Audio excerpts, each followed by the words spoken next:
What's going on, brothers, sisters? How y'all doing? See y'all like a thumb. Thank you for your patience. We got Captain Azariah in the building. We got Lily in the building. We got Yakanan in the building.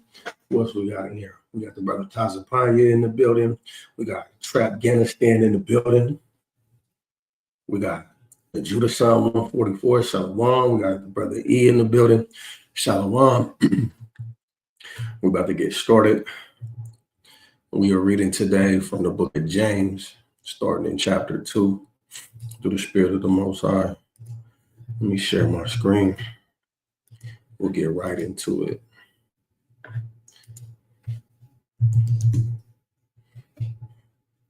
I'm telling you, what you'll need to do is get the Life Bible. Go in your app store and type in Life Bible. I'm telling you, you need to get it because you could get all kind of different translations, all kind of different tools. Get you a login. You could pay like $6.99 and have access to almost every translation, all the different study notes, so you can study your opponent. This little apparatus I got right here is the regular KJV, but it got the Strong's Concordance built in, so that you just boom, definition come up right in front of you. I wish it had a interlinear. The interlinear would be dope if it would integrate that, so you can actually look at the actual Greek and Hebrew inflections. But nonetheless, make sure you get the Life Bible. Get the Life Bible. This app works way smoother than the Blue Letter Bible. It doesn't have the ability to look at the Greek and Hebrew the same exact way where you can see that interlinear. But as far as pulling scriptures, saving your notes, making your studies much easier, you can do all that. Get the Life Bible. That being said, I hope everybody's doing well, man. How's my audio? We got the Captain Yeshai in the building. Shalom to that brother. We ran some debate drills last night. That brother did an immaculate job. And we're going to do some more real soon.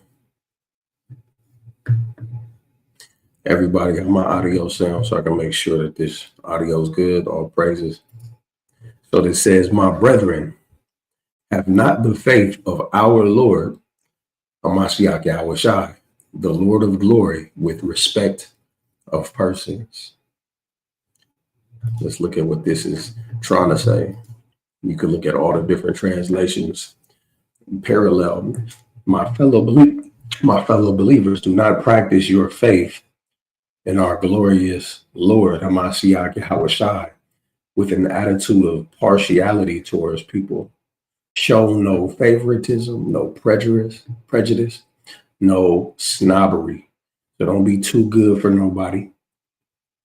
Showing respect of persons is when there is a judgment that needs to come out in one way. You pick favorites instead of judging rightfully.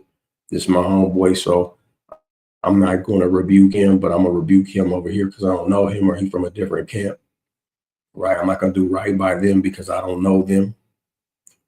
No, we have to respect the Most High overall, respect his judgments and judge with a right judgment. So it says, for if there come unto your assembly, a man with a gold ring and goodly apparel, and there come in also a poor man in vile raiment, maybe his raiment is tattered, maybe he smell a little funny, maybe he's coming in off the street, but he's coming in faith regardless. Maybe he just ain't fly, he ain't dripping like you are. It says, and ye have respect to him that weareth the gay clothing. It's not talking about dressing like Prince. Let's just get another look at that. Aesthetic, this is where you get the word aesthetic. So let me see. Let's look at a parallel translation.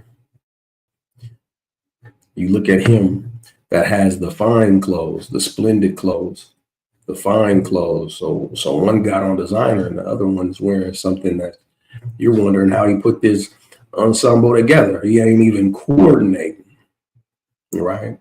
And you show respect to the man that has the designer on, right? and say unto him, sit next to me, sit thou here in a good place, and say to the poor man, stand thou there, or sit here under my footstool. Are you not then partial? Basically, just posing the question, are you not a respecter of persons? Are you not somebody who's showing love to one and not to another based off of your preferences or your personal hangups, and not embracing all your brothers in the love and sincerity that you're supposed to? Are you not partial in yourselves and are become judges of evil thoughts? So this is important. It is an evil thing when, say, for example, you have a matter pop up between men and women, and you pick the side of your sex because it's just easier to relate, or you just have a gripe with women in general. So you're gonna automatically make it boys against girls, men against women. What you're supposed to be doing though is judging right down the middle. That is evil thinking. Say you used to be a blood, you repented, and there's a matter taking place between a current blood and a current crib. Say you want to judge in favor of the blood because you used to be a blood and you see yourself in him. That is you becoming a judge of evil thoughts, because your thought is not to show favorites in judgment or to fear people's opinion of you, but your thought is supposed to be to judge fairly, because that is what our calling is to do, right? As a nation of kings and priests, we are to judge with the right judgment.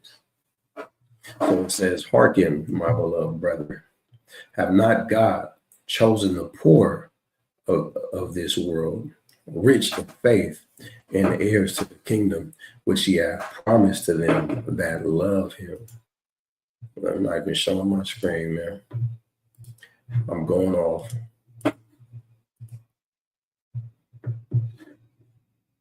So let me start over.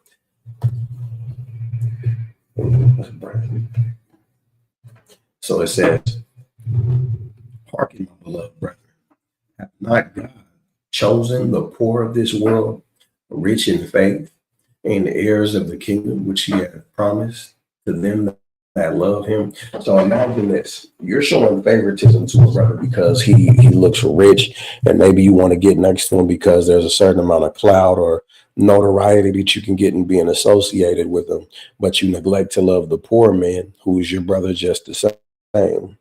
And what happens is your behavior becomes contradictory to the faith that you're supposed to be representing, because the Most High chose the poor of this world, right? And these people are rich in faith as far as those are within the body of the Israelites. We identify with curses. You can't be wanting to come up in the world so bad that you're willing to show favoritism that to those of us who have gotten a little bit of affluence in this life, and being willing to forsake brothers that have less or the same amount as you, because you don't feel like that's a way to prop your name up in the world, right? Because the poor of this world are the ones that are heirs of the dominion that is to come. Verse 6, but ye have despised the poor. Do not rich men oppress you and draw you before the judgment seats? Do not they blaspheme that worthy name by which ye are called? If you fulfill the royal law according to the scripture, thou shalt love thy neighbor as thyself, you do well. But if you have respect of persons, ye commit sin and are convinced of the law as a transgressor. So if an important aspect of the law is judgment, then there's going to be a whole portion of your purpose, a whole portion of the law that you're automatically going to transgress in, because your right or wrong is based on who you favor, as opposed to how the Most High says you're supposed to judge, which is in love, evenly, perfectly. For whosoever shall keep the whole law and yet offend in one point, he is guilty of all. Meaning that if you break the law, you're a criminal, right? You can't do good in one portion and do bad in another portion and not be a criminal. For he that said, do not commit adultery, said also, do not kill. Now, if thou commit no adultery, yet if thou kill, thou art become a transgressor of the law. You become a criminal. So speak ye and so do, as they that shall be judged by the law of liberty. For he shall have judgment without mercy that have showed no mercy, and mercy rejoiceth against judgment. So the Most High is going to show you lenience where you show lenience, to a degree, of course. You don't get to just forgive people all the time and then be completely wicked. But the Most High is looking at how you judge, looking at your integrity. And he's going to look at that as, somebody knows better when they expect better for themselves. Like they know how to determine what you owe them. They know the math when it's time to break down dividends when it comes to them. But when it comes to somebody else, all of a sudden they don't have the equation anymore. The Most High is looking at that. And he's going to be ready to repay you with the same judgment by which you judge others. And it just so happens that people look at you like that too. And they see how harshly you judge. It makes them look at you like you're a damn hypocrite. So let's continue.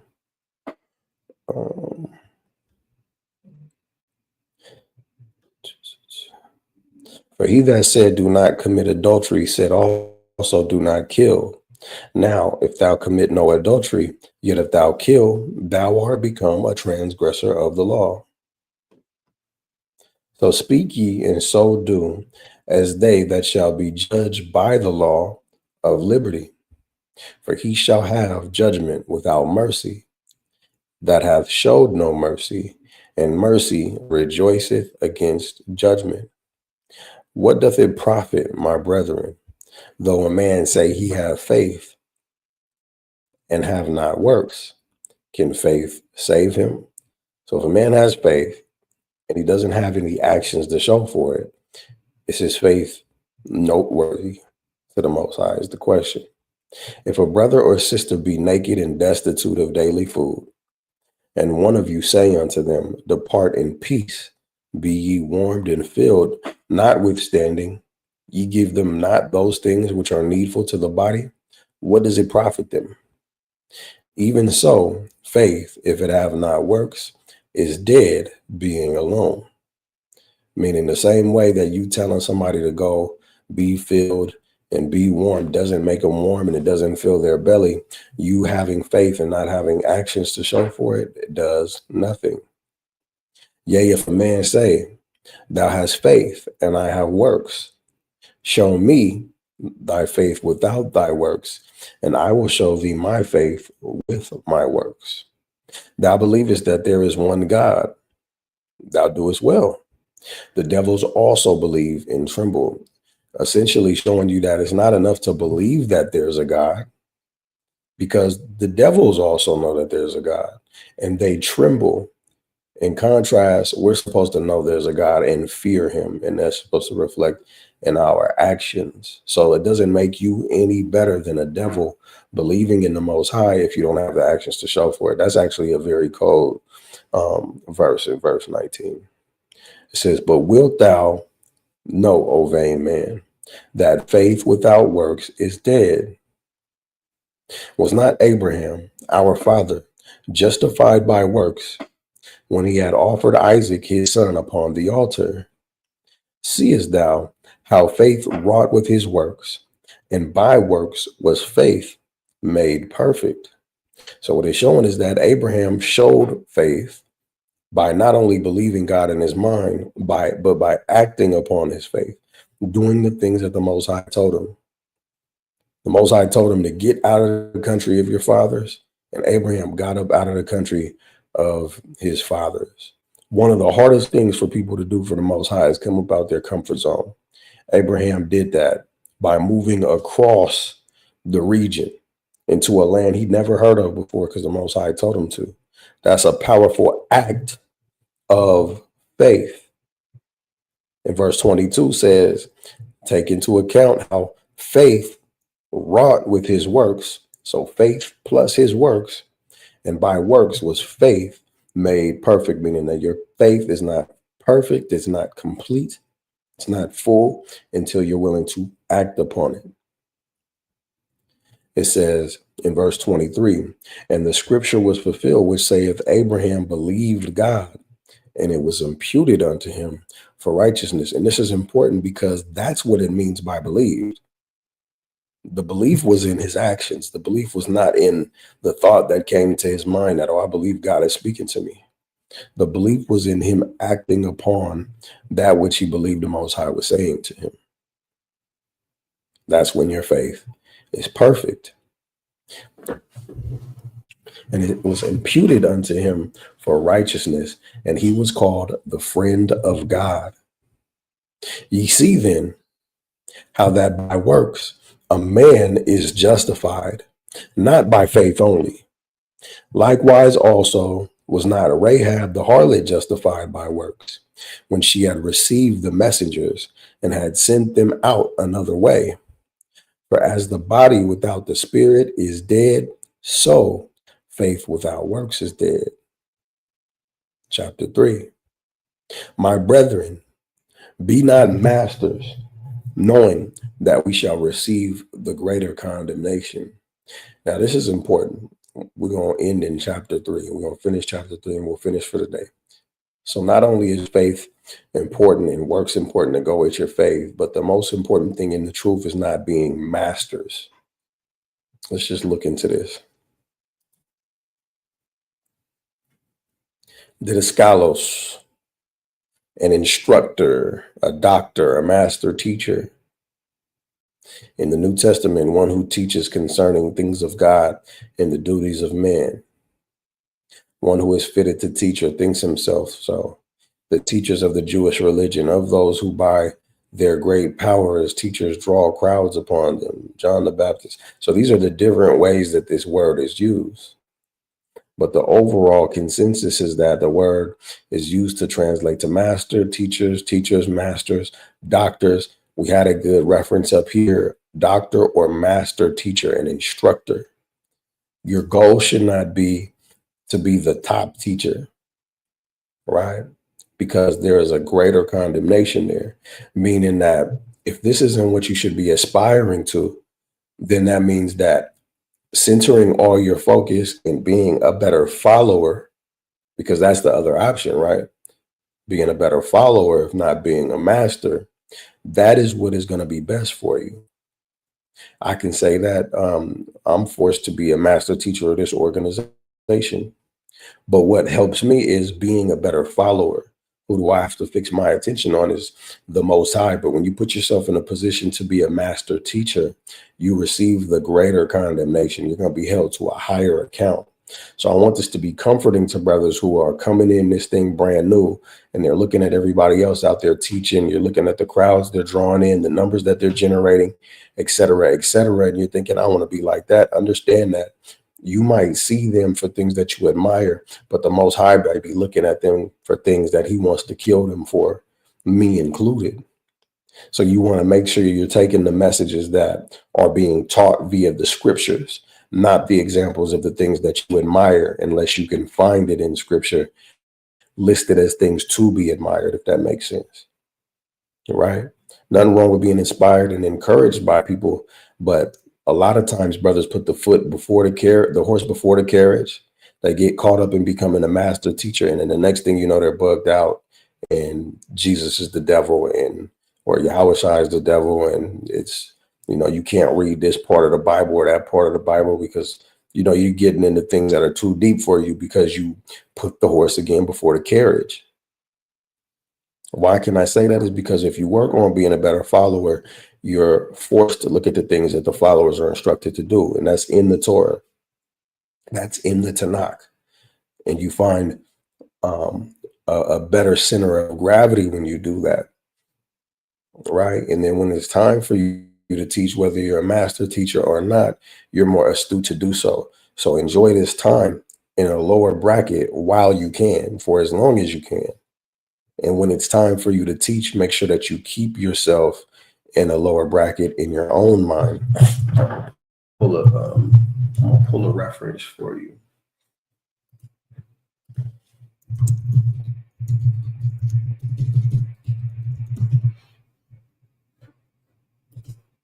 What the hell?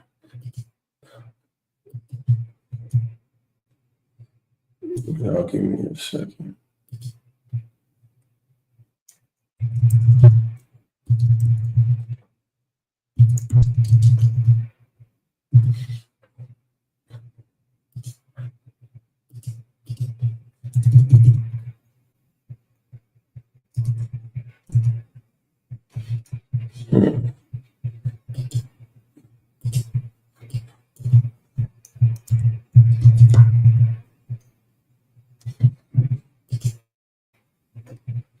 This is what I'm looking for.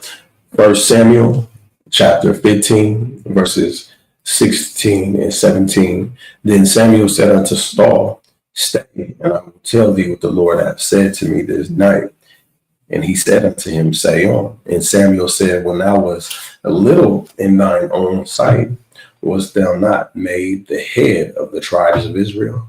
And the Lord anointed thee king over Israel. And the Lord sent thee on a journey and said, Go and utterly destroy the sinners, the Amalekites, and fight against them until they be consumed. Wherefore then didst thou not obey the voice of the Lord, but didst fly upon the spoil and devil and didst evil in the sight of the Lord? What's important about this is that Samuel is reminding Saul that when he was little in his own sight, when he didn't esteem himself as much, the Most High exalted him.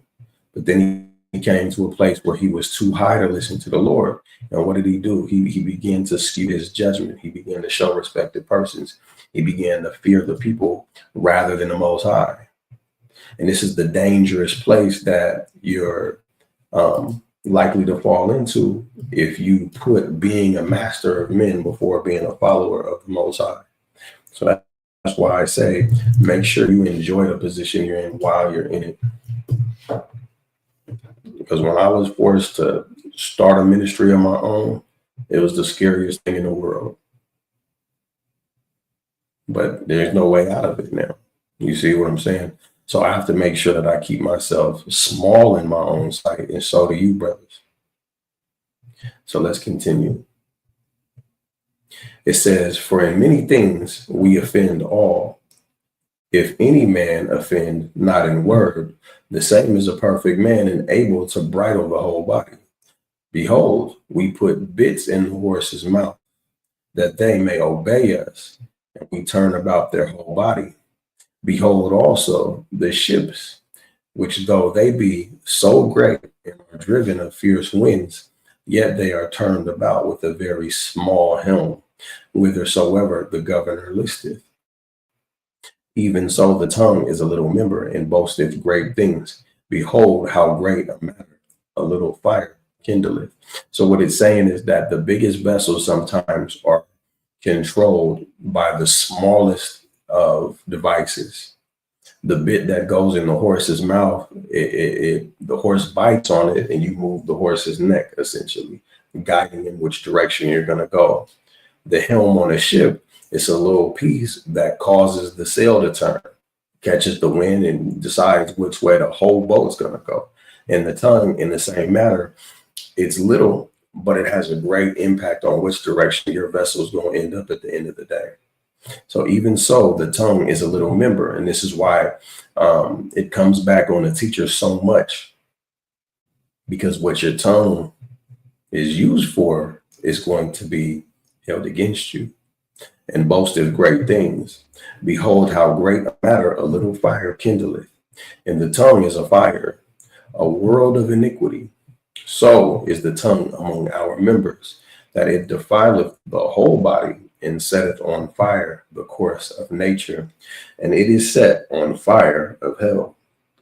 For every kind of beast, and of birds, and of serpents, and of things in the sea, tamed and have been tamed of mankind, but the tongue can no man tame. It is an unruly evil, full of deadly poison.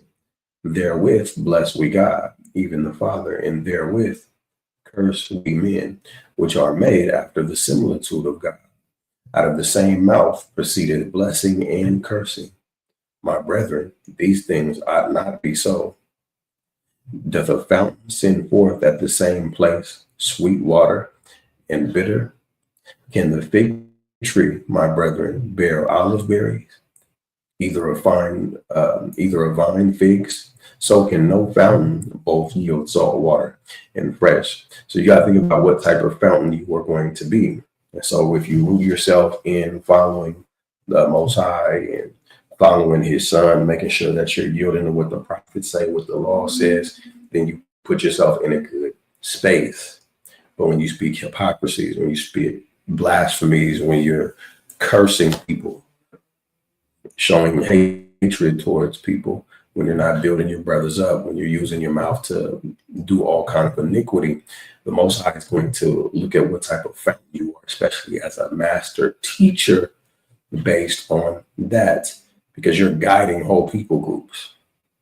Say you gain a little influence and you're saying a whole bunch of nonsense, and people start to favor you because that's just what people have the propensity to do, is follow people based on charisma. Right? You're leading people astray at that point. And it might feel good to you in the moment because now you've attained those numbers, you've attained that charisma, you've attained that level of status that you saw in somebody else, but you've done it in pursuit of the wrong thing. So remain small in your own sight and let the Most High continue to guide you, is what this is telling us. Not in our imaginations. I think the Most High is telling me this. You should be able to see exactly what the Most High is telling you to do in the scriptures. And you should be able to use the scriptures as a stencil that you can line up against your life and see whether or not it's something that you should be falling into or not. Then at some point, it does have to be about, okay, is this something I happen to be seeing over and over again? Or is this something that I should be endeavoring to do? But you shouldn't, it shouldn't be something that you don't find in the scriptures that the Most High is asking of you in some degree or another. So let's continue.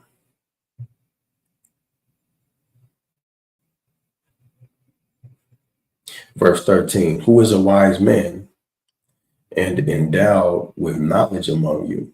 Let him show out of a good conversation his works with meekness of wisdom. So a man with knowledge, he should show out of a good conversation his works with meekness. He shouldn't be boastful and proud and arrogant. But if ye have bitter envying and strife in your hearts, glory not and lie not against the truth. This wisdom descendeth not from above, but is earthly, sensual, and devilish. For where envying and strife is, there is confusion and every evil work. But the wisdom that is from above is first pure, then peaceable, gentle, and easy to be entreated, full of mercy and good fruits, without partiality and with hypocrisy. When I first came into the truth, it was a very abrasive community, a very embracive crowd of brothers and sisters. And brothers and sisters would lean on the truth and they would be disrespectful, rude as hell. Well, I'm just telling you what the Bible says, but it's not nurturing. It's coming from a place of hatred. It's coming from a place of hurt. Why? Because they found out something, it made them feel good, and then therefore it made them higher, and it made them people who were incapable of lowering down to the brother that's near to them and make it easy for them to receive, knowing how hard it was for them to make the changes when they first heard the truth. Right? It's a difference. Right? A real strong brother is a brother that's able to say, I'm gonna bear the burden for you, I'm gonna come down to your level and bring you up. You know. And you're blessed if you're able to come in that way with people who behave that way and still have your senses about you. But you don't want to be a part of that crowd that's yanking people by the arm. Their arm is out of socket and they have to figure the rest out for themselves, all based on hiding behind the truth. Let me read that again. It says, but wisdom that is from above is first pure. All right. So once it comes down, it's pure. Should come out pure too, then peaceable, then gentle and easy to be entreated, full of mercy and good fruits, without partiality and without hypocrisy. So when you're condescending to brothers and sisters and you're teaching them, it shouldn't be based on oh, well, these women need to get in line. It shouldn't be based on, well, these niggas ain't shit. It shouldn't be based on these partialities. It shouldn't be based on your inner hurt from the things that you've been through. And so you're ready to just handle people any your way. You're supposed to come through them with the purity of the truth, right? Without partiality. And essentially, it goes back to the beginning of the message, which is fulfilling the royal law and loving your neighbor as yourself, being the change that you want to see, giving the mercy that you wish that you had had, right? Without hypocrisy. And the fruit of righteousness is sown in peace of them that make peace. And that's it for today. Let's see. That's it for today. All praises to the Most High. First Samuel, what chapter again? Let me find that for you.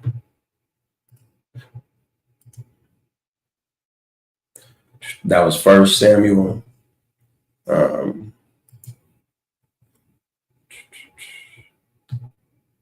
15, verses 16 through 17. Tazapanya. That was First Samuel chapter 15, verses 16 through 17. All praises, all praises. The acrostics of Lamentations.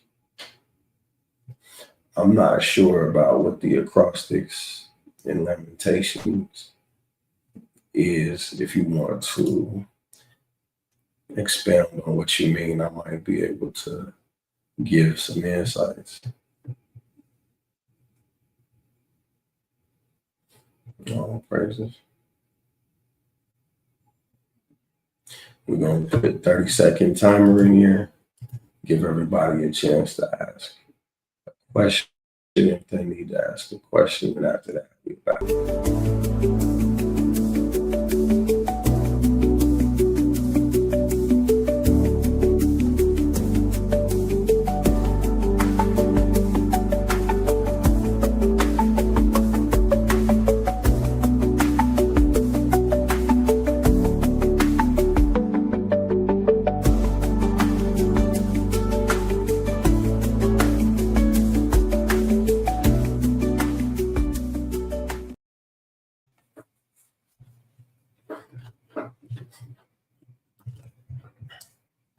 All praises, all praises. Well, with that, family, we're going to give all praises. We're going to give all honor and glory to the Most High. We'll be back again. The new time is 11 a.m. West Coast time. We'll be back next week, 11 a.m. West Coast time for another Bible study. We'll see if we can't get through 2 more chapters. And if not, we're going to make sure we go deep into the one chapter we visit. Make sure that you revisit this lesson through the week. Make sure that every time you go through a Bible study, you found something new to apply to your life and just build from there. That's my goal. That's my desire for you, brothers. I really don't care if I raise you up to be debating gladiators or not. I want you to be walking in a way that when the Most High finds you, he finds you being honest. He finds you being sincere. He finds you being the loving brothers and the loving examples that he designed you to be. And that's how you defend the faith first and foremost. Because I'll be goddamned if you're blaspheming the name of the Most High, wherever you are among the Gentiles by wicked actions. With that, shalom, family.